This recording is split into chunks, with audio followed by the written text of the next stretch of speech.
Hi all, ನಮಸ್ತೆ ಎಲ್ರಿಗೂ. Welcome back to my channel.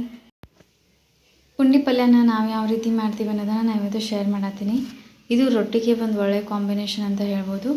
ಮೊದಲಿಗೆ ಪುಂಡಿ ಪಲ್ಯನ ನಾವು ಈ ರೀತಿ ಸೋಸಿ ತೊಳೆದು ಒಂದು ಸ್ವಲ್ಪ ಇದನ್ನು ನೀರು ಆರೋದಕ್ಕೆ ಈ ರೀತಿ ತೆಗೆದಿಟ್ಕೋಬೇಕು. ಒಂದು ಸತಿ ಈ ರೀತಿ ನೀರೆಲ್ಲ ಆರಿದ ಮೇಲೆ ಪುಂಡಿ ಪಲ್ಯನ ಈ ರೀತಿ ಸಣ್ಣದಾಗಿ ಕಟ್ ಮಾಡ್ಕೋಬೇಕು. ಇದು ಲೋಳೆ ಥರ ಇರೋದ್ರಿಂದ ಇದ್ರೊಳಗೆ ಜಾಸ್ತಿ ನೀರು ಇಟ್ಕೊಂಡು ನಾವು ಕಟ್ ಮಾಡೋದಕ್ಕೆ ಹೋಗಬಾರ್ದು.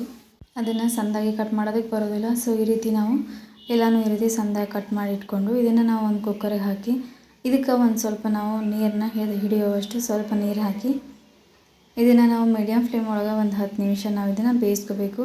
ಇದ್ರೊಳಗೆ ಹುಳಿ ಅಂಶ ಜಾಸ್ತಿ ಇರೋದ್ರಿಂದ ನಾವು ಇದನ್ನು ಒಂದು ಸ್ವಲ್ಪ ಕುದಿಸಿ ಅದನ್ನು ಆಮೇಲೆ ಬಸದ ತೆಗೆದು ನಾವು ಇದನ್ನು ಪಲ್ಯ ಮಾಡಬೇಕಾಗ್ತೈತಿ. ಈ ಪುಂಡಿ ಪಲ್ಯನ ಒಬ್ಬೊಬ್ಬರು ಒಂದೊಂದು ರೀತಿಯೊಳಗೆ ಮಾಡ್ತಾರೋ. ಈ ನಾರ್ತ್ ಕರ್ನಾಟಕ ಸೈಡ್ ಅಂತೂ ಇದು ಭಾಳ ಫೇಮಸ್ ಅಂತಲೇ ಹೇಳ್ಬೋದು. ಇದಕ್ಕೆ ಜೋಳದ ನುಚ್ಚಾದರೂ ಹಾಕ್ಬೋದು, ಇಲ್ಲ ಅಕ್ಕಿ ನುಚ್ಚಾದರೂ ಹಾಕ್ಬೋದು. ಈ ಪಲ್ಯ ಸ್ವಲ್ಪ ಮೆತ್ತಗಾಗಬೇಕು.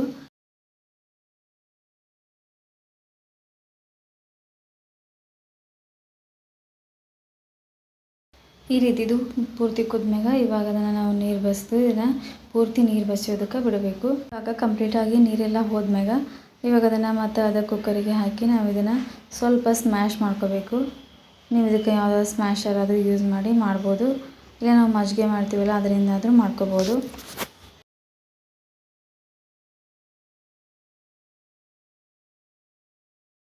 ಈ ರೀತಿ ಸ್ಮ್ಯಾಶ್ ಮಾಡಿ ಇದನ್ನು ಸೈಡಿಗೆ ತೆಗೆದಿಟ್ಕೊಂಡು ಇವಾಗ ಒಗ್ಗರಣೆಗೆ ಒಂದು ಬಾಣಲೆಗೆ 2 ರಿಂದ 3 ಸ್ಪೂನಷ್ಟು ನಾವು ಆಯಿಲ್ ಹಾಕ್ಕೋಬೇಕು. ಆಯಿಲ್ ಸ್ವಲ್ಪ ಬಿಸಿ ಆದ್ಮೇಲೆ ಇದಕ್ಕೆ ಸ್ವಲ್ಪ ಸಾಸಿವೆ, ಅದಾದ್ಮೇಲೆ ಸ್ವಲ್ಪ ಜೀರಿಗೆ, 1-2 ಹಸಿಮೆಣಸಿನ್ಕಾಯಿನ ಕಟ್ ಮಾಡಿ ಹಾಕೋಬೇಕು. ಸ್ವಲ್ಪ ಜಜ್ಜಿಟ್ಕೊಂಡಿರುವಂಥ ಒಂದು 5 ರಿಂದ 6 ಎಸಳಷ್ಟು ಬೆಳ್ಳುಳ್ಳಿ, ಸ್ವಲ್ಪ ಬೆಳ್ಳುಳ್ಳಿನ ಮತ್ತು ಮೆಣಸಿನ್ಕಾಯಿನ ಫ್ರೈ ಮಾಡಿಕೊಂಡು ಇವೆರಡು ಫ್ರೈ ಆದ್ಮ್ಯಾಗ ಅದಕ್ಕೆ ಸ್ವಲ್ಪ ಅರಿಶಿನ, ಅದಾದಮೇಲೆ ಒಂದು 2 ಸ್ಪೂನಷ್ಟು ನಾವು ಕುಟ್ಟಿಟ್ಕೊಂಡಿರುವಂಥ ಶೇಂಗಾ ಪುಡಿನ ಹಾಕೋಬೇಕು. ಇದಕ್ಕೆ ಪೂರ್ತಿ ಸ್ಮೂತಾಗಿ ಪೌಡರ್ ಮಾಡ್ಕೊಂಡು ಹಾಕೋದಕ್ಕೆ ಹೋಗಬಾರ್ದು.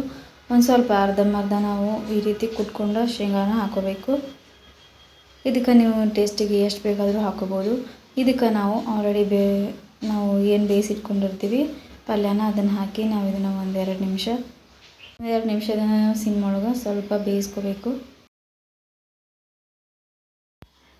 ಇದಕ್ಕೆ ಒಂದು ಸ್ವಲ್ಪ ಬೆಲ್ಲ ಕೆಲವೊಬ್ಬರಿಗೆ ಇಷ್ಟ ಆಗ್ತೈತಿ, ಕೆಲವೊಬ್ಬರಿಗೆ ಇಷ್ಟ ಆಗೋದಿಲ್ಲ. ಸೊ ನೀವು ಇದನ್ನು ಬೇಕಿದ್ರೆ ಸ್ಕಿಪ್ ಮಾಡ್ಬೋದು. ಅದಾದಮೇಲೆ ರುಚಿಗೆ ಎಷ್ಟು ಬೇಕೋ ಅಷ್ಟು ಉಪ್ಪು ಎರಡನ್ನೂ ಹಾಕಿ ನಾವು ಇದನ್ನು 1-2 ನಿಮಿಷ ಎಣ್ಣೆ ಒಳಗೆ ಫ್ರೈ ಮಾಡ್ಕೋಬೇಕು. ಆಲ್ರೆಡಿ ನಾವು ಬೇಯಿಸಿರ್ತೀವಿ, ಸೊ ಜಾಸ್ತಿ ಹೊತ್ತೇನು ಫ್ರೈ ಆಗೋ ಅವಶ್ಯಕತೆ ಇರೋದಿಲ್ಲ. ಇದಕ್ಕೆ ಮೇಲೆ ಇನ್ನೂ ಸ್ವಲ್ಪ ಶೇಂಗಾ ಪುಡಿ ಹಾಕಿ ಮಿಕ್ಸ್ ಮಾಡಿದರೆ ಆಯಿತು. ಸಖತ್ ಟೇಸ್ಟಿಯಾಗಿರುವಂಥ ಒಂದು ಪುಂಡಿ ಪಲ್ಯ ರೆಡಿ ಆಗ್ತೈತಿ. ಇದು ರೊಟ್ಟಿ ಜೊತೆ ಅಂತೂ ಸೂಪರ್ ಕಾಂಬಿನೇಷನ್ ಆಗಿರ್ತೈತಿ. ಇದನ್ನು ಬಿಸಿ ರೊಟ್ಟಿ ಆಗಿರ್ಬೋದು ಅಥವಾ ಖಡಕ್ ರೊಟ್ಟಿ ಆಗಿರ್ಬೋದು. ಇವತ್ತು ನಾವು ಇದ್ರ ಜೊತೆ ಒಂದು ಕಾಂಬಿನೇಷನ್ ಆಗಿ ಬಿಸಿ ರೊಟ್ಟಿನ ಮಾಡ್ಕೊಂಡಿದ್ವಿ. ಇದನ್ನು ಚಪಾತಿ ಜೊತೆ ತಿನ್ಬೋದು, ಬಟ್ ಚಪಾತಿಗಿನ್ನೂ ಇದನ್ನು ಅಕ್ಕಿ ರೊಟ್ಟಿ ಆಗಿರ್ಬೋದು, ರಾಗಿ ರೊಟ್ಟಿ, ಈ ರೀತಿ ನಾವು ಯಾವುದಾದ್ರೂ ರೊಟ್ಟಿನ ಮಾಡಿಕೊಂಡು ಈ ಪಲ್ಯ ಜೊತೆ ತಿಂದ್ರಂತೂ ಟೇಸ್ಟಿಯಾಗಿರ್ತೈತಿ. ಸೊ ಈ ಒಂದು ಪುಂಡಿ ಪಲ್ಯ ರೆಸಿಪಿ ನಾವು ಯಾವ ರೀತಿ ಮಾಡ್ತೀವಿ ಅನ್ನೋದನ್ನು ನಾನು ಇವತ್ತು ಶೇರ್ ಮಾಡೀನಿ. ಈ ಥರ ನೀವು ಒಂದು ಸತಿ ಟ್ರೈ ಮಾಡಿರಿ. ಹೋಪ್ ಈ ಒಂದು ರೆಸಿಪಿ ವಿಡಿಯೋ ನಿಮಗೆ ಇಷ್ಟ ಆಗೈತಿ ಅಂತ ಅಂದ್ಕೊಳ್ತೀನಿ. ಈ ವಿಡಿಯೋ ನಿಮಗೆ ಸ್ವಲ್ಪನಾದರೂ ಇಷ್ಟ ಆಗಿತ್ತು ಅಂದರೆ ಮೊದಲು ಲೈಕ್ ಮಾಡಿರಿ. ಯಾರೆಲ್ಲ ಸಬ್ಸ್ಕ್ರೈಬ್ ಮಾಡ್ಕೊಳ್ಳದೆ ನೋಡ್ತಿದ್ದೀರಿ ಅಂದರೆ ಪ್ಲೀಸ್ ಸಬ್ಸ್ಕ್ರೈಬ್ ಮಾಡ್ಕೊರಿ. Thanks for watching and keep watching.